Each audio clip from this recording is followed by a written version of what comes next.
Hello and good day to everyone. My name is Bishop Ron Allen. I am the CEO and President of the International Faith-Based Coalition. I am also the political liaison for the Shield of Faith Fellowship of Churches International. And today we have a very special program with a very, very special guest, Mr. Roger Morgan. We have a very important guest today that is very highly educated and skilled in the work that he's doing in prevention. He has a heart for the youth. His name is Roger Morgan. He is a founder and chairman of Take Back America campaign and Western director of Parents Opposed to Pot and numerous other positions. Held over 18 years. That's 18 years experience involved in drug prevention. Mr. Morgan, thank you for participating. We're so glad that you're here, sir. Thank you so much. My pleasure. And, I consider you being, after 18 years, somewhat of an expert, and so please tell us your honest, sincere opinion to these questions.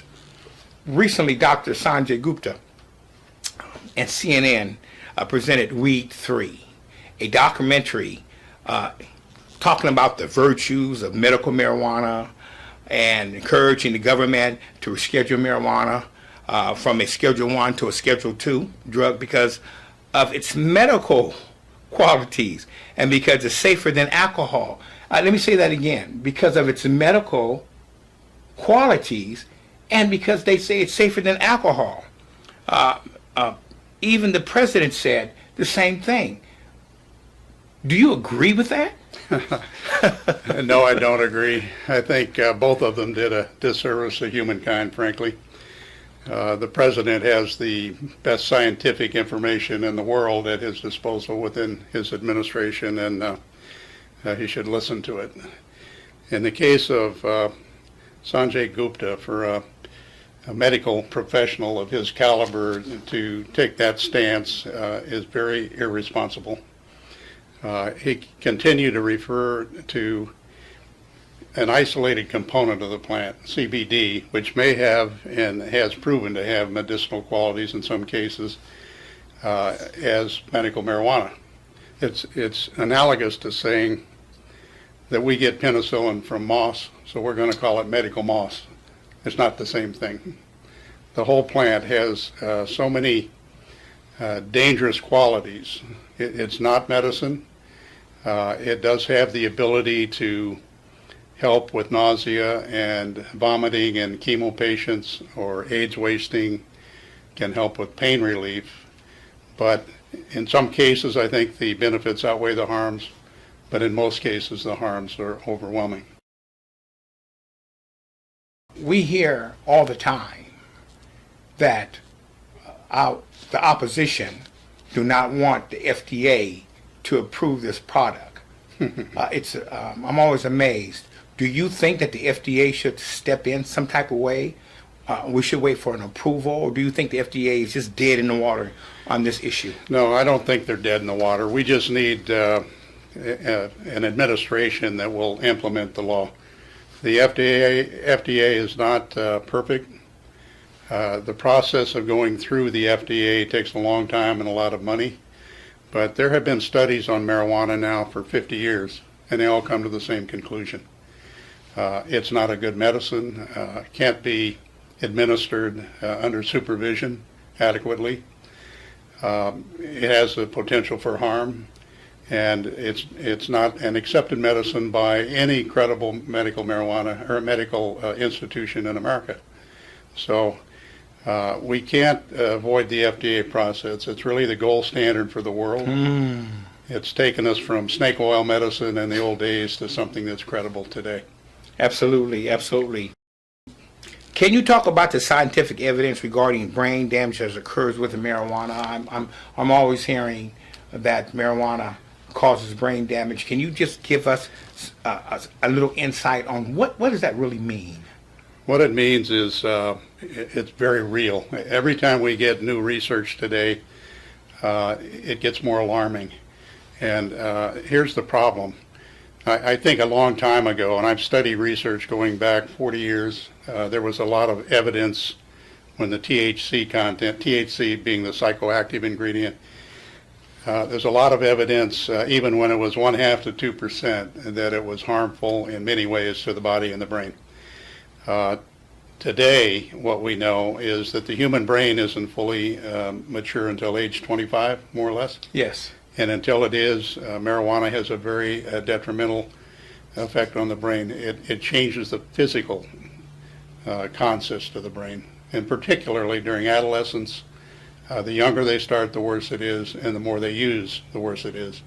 So what we've discovered today is that from longitudinal studies in New Zealand, where they started with kids and they tracked them all the way through age 38, there was a loss of IQ by up to 8 points.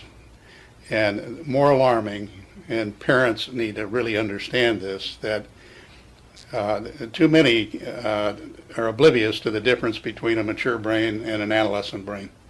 There's a huge difference. If you get past 25, the damages are nowhere near as significant. But if they're using as adolescents, even once or twice a week can change the physical consist of the brain and cause permanent damage. Even if they quit, it doesn't reverse the damage. It does not reverse the damage. No. So what happens during adolescence is a life-changing event for these kids. And we've got parents today that are smoking pot with their kids, thinking, oh, this is not a big deal. I did it when I was young. They don't realize maybe the difference is 1/2 to 2% THC. It's been measured in smoke form today all the way up to 40%. And as butane hash oil, you've seen all these explosions all up and down the West Coast where people are trying to make hash oil by this process using butane. And that stuff goes all the way up to 95% THC. So when people say, oh, marijuana is safer than alcohol, it's ridiculous. It depends on what you want to relate it to in alcohol. Is it a beer at 6 or 10% alcohol, or is it grain alcohol, and how much are you going to drink? Alcohol in moderation can even be helpful, I'm told. 1 or 2 glasses of wine. I'm sticking with that theory. Just stick with that theory, right, right. But in the case of marijuana, people only use it to get high, and the medicinal qualities of CBD have largely been bred out of all the marijuana that is being sold as medicine today. And that segues right into my next question in regards to what's your thought about marijuana being medicine, and is it true that there's no other medicine that's smoked? Can you comment on marijuana, cannabis today as medicine, sir? Marijuana has 483 chemicals compared to alcohol, which has 1. Alcohol is water soluble. 1 ounce of alcohol is excreted from your body within 12 hours. With marijuana, because it's fat soluble, it stays in your body, and the 2 fattiest parts of the body happen to be the brain and the sexual organs, but it's fat loving. It attaches to those organs, but it really attaches to every cell in the body, and by doing that you get a fatty exterior coating on the cells, and it holds out the healthy proteins, so it weakens the immune system. Does it have medicinal value? I think that there are components of the plant that do. But you can't say the whole plant, never in smoke form. Never in smoke form, okay. No, a real medicine has to be known compounds, known dosage, and prescribable dosage, potency compounds and dosage, and never in smoke form. So there actually is a medicine that's legal on the market today called Marinol. They took a synthetic product of THC and they put it in pill form. So if you really want THC, you can go to the pharmacy and get it with a doctor's prescription. The problem with what we call medical marijuana is even 18-year-old kids who can't even legally buy beer can go to a pot doctor for $20, get a recommendation, and then go buy pot from 10 different dispensaries. Since we know that anybody can get a so-called medical marijuana card for a bad hair day, and obviously I should have 20, you should too, maybe. Right.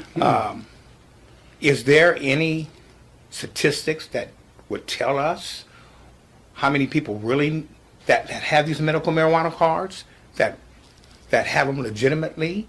And is there statistics on the opposite end that might tell us the individuals that are just have those medical marijuana cards just to get high? Is there any statistics Well, for that? they've done surveys in San Diego and concluded that 2% of the people that were buying it as medicine were the people that were intended to get it by Prop 215.